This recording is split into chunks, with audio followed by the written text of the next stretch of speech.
अस्सलाम वालेकुम गाइस। जैसे कि आप लोगों को पता है कि हम लोगों ने लास्ट अपना जो टॉपिक कवर किया है वो रैशनल और इरेशनल नंबर किया है, और हम एक अलजेब्रिक एक्सप्रेशन को ये देख के कैसे बता सकते हैं कि वो पॉलिनोमियल है या नहीं। और उसके अलावा कल मैंने आप लोगों को एक नई चीज़ बताई थी जिसमें हम लोग मिडिल टर्म को कैसे ब्रेक करते हैं और उसमें से कॉमन कैसे लेते हैं। तो वो चीज़ जो है वो आप लोगों का आज की वीडियो में बहुत ज़्यादा हेल्पफुल करेगी। और हम इसलिए अपना आज का टॉपिक स्टार्ट करते हैं। अब हमारे पास जो टॉपिक स्टार्ट हो रहे हैं वो थोड़े लेंदी हो रहे हैं, क्योंकि अब हम आगे आगे जैसे जैसे बढ़ते जाएंगे हमारे पास टॉपिक बढ़ते चले जाएंगे। तो अब हमारे पास एक्सरसाइज 3.1 क्वेश्चन नंबर 3 चैप्टर 3। हमारे पास सवाल है reduce the following into their lowest form. यहाँ पर हमें क्वेश्चन दिया है जो है P square minus 100 divide by P square plus 10। अब हम लोगों ने यहाँ पर इसका मतलब ये है reduce the following into their lowest form. सवाल ये कह रहा है कि आप इसको जितना रिड्यूस कर सको सवाल को उस हद तक इसको सॉल्व करना है। आपको कहीं किसी ने ये नहीं बताया कि इसको कितना सॉल्व करना है, बस आपने इसको उस हद तक सॉल्व करना है कि अब इसके बाद हम बोलें कि ये मज़ीद सॉल्व नहीं हो सकता। तो यहाँ पर अब ये थोड़े ट्रिकी क्वेश्चन है, हम इसको कैसे देखेंगे। हमने देखा कि पी स्क्वायर प्लस 10 है।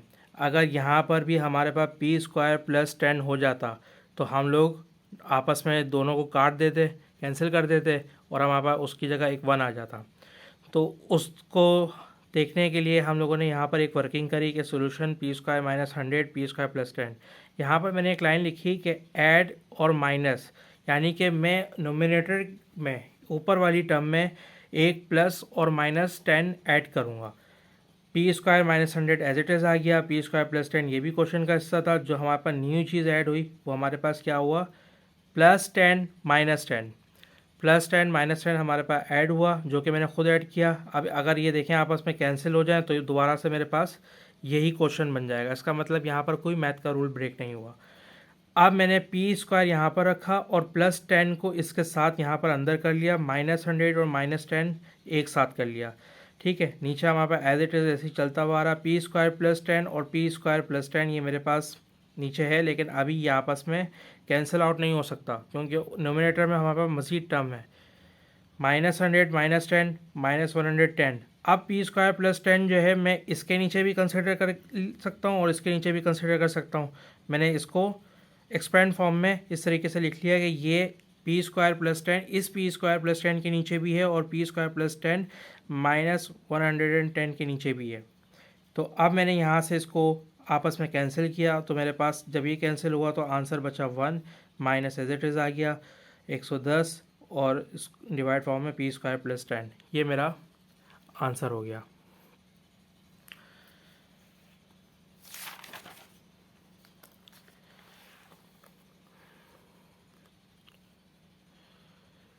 इसी तरीके से अब हम अपना देखते हैं दूसरा क्वेश्चन। दूसरा क्वेश्चन हमारे पास यहाँ पर क्या कह रहा है कि 3ab minus 3a square divide by 3a square plus 6ab plus 3ab square. यहाँ पर देखें तीन टर्म्स हैं, ऊपर दो टर्म्स हैं। अब यहाँ पर हमारे पास कॉमन लेने वाली टेक्निक अप्लाई होगी, वो ये कि हमारे पास 3 यहाँ भी आ रहा है 3 यहाँ भी आ रहा है, इन दोनों को मैंने कॉमन ले लिया। a इस टर्म में भी था और a इस टर्म में भी था, 3a मैंने कॉमन लिया। तो 3a जब मैंने कॉमन ले लिया तो यहाँ से गायब हुआ, सिर्फ b बचा, यहाँ पर माइनस आ गया, और 3a यहाँ से बाहर जा चुका है, तो यहाँ a स्क्वायर था, यहाँ सिंपल एक a बच गया। अगर ये कॉन्सेप्ट आपको थोड़ा क्लियर ना हो तो आप इसके लिए मेरी पहले वाली वीडियो देखें जिसमें मैंने ये बहुत डिटेल में बताया आप लोगों को। उसके बाद सेम वर्क हम नीचे वाली टर्म में भी करेंगे कि 3 मेरे पास तीनों टर्म में मौजूद है, 3 वन ज़ा 3, 3 टू ज़ा 6 और 3 वन ज़ा 3। 3 मैंने यहाँ से कॉमन लिया, ए भी मेरे पास सब में आ रहा है, बी मेरे पास तीनों टर्म में नहीं आ रहा, तो मैंने 3a यहाँ से भी कॉमन लिया। 3a यहाँ से कॉमन लेने के बाद यहाँ 2a थे, एक a बाहर आ गया तो एक a बचा, 3 टू ज़ा 6 हो गया, a एक सिंगल a था वो बाहर चला गया, b प्लस 3a दोनों बाहर जा चुके हैं, और यहाँ पर मेरे पास बचा b स्क्वायर। तो 3a आपस में कैंसिल हो गए, मेरे पास जो चीज़ बची वो b minus A divide by a plus 2b minus plus b square, ये मेरे पास सिंप्लीफाई हो गया। अब इससे ज़्यादा ये मज़ीद आगे सॉल्व नहीं हो सकता।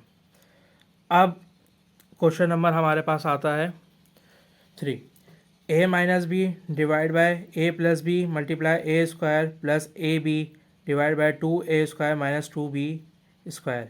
ए minus B A plus B, यहाँ पर हम कुछ भी नहीं कर सकते सिवाय इन दोनों को आपस में मल्टीप्लाई करने के। मैंने इन नेक्स्ट स्टेप पे इन दोनों को मल्टीप्लाई किया और ए मेरे पास एक टर्म में यहाँ भी है और यहाँ भी है, मैंने यहाँ से एक ए कॉमन निकाला, ये मैंने डॉट का निशान लगाया, डॉट मीन मल्टीप्लाई। एक ए इन दोनों में से बाहर आया, यहाँ दो ए थे, यहाँ सिंगल ए बचा, प्लस और बी एज इट इज़ आ गया। डिवाइड फॉर्म में भी मैंने यही काम किया कि 2 कॉमन आ रहा था, मैंने बाहर निकाल दिया। ए प्लस बी कैंसिल हो गए। यहाँ पर कैंसिल क्यों हो गए? क्योंकि ये पूरा जो आपके पास एक्सप्रेशन है ये मल्टीप्लाई फॉर्म में है, इसमें कहीं पर भी प्लस या माइनस नहीं है, इसलिए मैंने यहाँ पर आपस में कैंसिल कर दिए। आप इस चीज़ को इस तरीके से समझ सकते हैं, 2 मल्टीप्लाई बाय 3 है, 4 मल्टीप्लाई बाय 2 है, तो ये आपस में मल्टीप्लाई हो रहे हैं, तो मैंने यहाँ से इसको कैंसिल कर दिया, तो मेरा आंसर 3/4 रह गया। तो अब मेरे पास क्या बचा? A minus B dot A divide में आ गया 2 ए प्लस बी। अब ये जो मेरे पास यहाँ चीज़ लिखी है, ये मैंने आप लोगों को अब एक फार्मूला लिस्ट दी थी जिसमें आपको मैंने बताया था कि A square minus B square equal to A plus B, A minus B के बराबर होता है। तो जहाँ पर भी मैं ये टर्म देखूँगा मैं उसको इस टर्म से रिप्लेस कर दूँगा। मैंने इस टर्म को के बजाय यहाँ पर लिखा 2 आ रहा था, ए प्लस बी और ए माइनस बी लिखा। ए माइनस बी एक नीचे था और एक ए माइनस बी ऊपर था, इन दोनों को आपस में कैंसिल किया, मेरे पास क्या बचा? टू ए प्लस बी, और ये मेरा आंसर हो गया। इसी तरीके से अब हम क्वेश्चन नंबर 4 की तरफ बढ़ते हैं। Question number 4, X plus Y whole square minus Z square divide by X plus Y plus Z. Simple हम यहाँ पर एक फॉर्मूला लगाएंगे और ब्रैकेट ओपन कर देंगे। ए स्क्वायर माइनस बी स्क्वायर का ये फॉर्मूला मैंने अभी आपको पीछे वाले क्वेश्चन में बताया। अगर मैं इस टर्म को पूरा ए कंसिडर कर लूँ कि ये पूरी टर्म जो है वो ए के बराबर है और ये पूरी टर्म बी स्क्वायर के बराबर है, तो मेरा यहाँ पर ये वाला फॉर्मूला अप्लाई हो सकता है, जो कि इस तरीके से अप्लाई होगा। एक्स प्लस वाई, ये आ गया मेरे पास ए प्लस बी, ये आ गया मेरे पास जेड, ये प्लस जेड का आ गया। अब मेरे पास एक दफ़ा ए माइनस बी भी लिखना है, तो ए मैंने किसको बोला हुआ है यहाँ पर? पूरा एक्स प्लस वाई को बोला हुआ है, और माइनस जेड, इस चीज़ को मैंने यहाँ पर इस तरीके से लिख दिया कि X plus Y plus Z, X plus Y minus Z, बीच में मल्टीप्लाई फॉर्म थी तो मैंने मल्टीप्लाई फॉर्म लगा दिया इसकी बदौलत। और X plus Y plus Z, X plus Y plus Z आपस में कैंसिल हो गए, तो मेरे पास सिंपल आंसर बचा X plus Y minus Z. अगला क्वेश्चन है हमारे पास, M square minus 6m multiply by 3m plus 15 2m minus 12। कुछ नहीं किया मैंने यहाँ पर मैंने सिर्फ एक कॉमन लिया। ऊपर मेरे पास दो टर्म में थे, m कॉमन आ रहा था, m मैंने कॉमन लिया, m माइनस 6 बचा, यहाँ मल्टीप्लाई हो रहा था, यहाँ से 3 मेरे पास कॉमन आ गया, m प्लस 5 बचा। m माइनस 6 आपस में कैंसिल हुए क्योंकि मैंने यहाँ से भी कॉमन लिया, 2 कॉमन ले लिया, तो m माइनस 6 बचा। m माइनस 6 कैंसिल, यहाँ पर 3m के साथ मल्टीप्लाई हो गया, m प्लस 5 ऐसे ही आ गया और डिवाइड में 2 आ गया। ये बहुत इजी से क्वेश्चन हैं, जब तक आप इनकी प्रैक्टिस नहीं करेंगे आप लोगों को ये चीज़ समझ में नहीं आएगी। हाँ, लेंदी ज़रूर हैं बट क्वेश्चन बहुत ज़्यादा ट्रिकी हैं।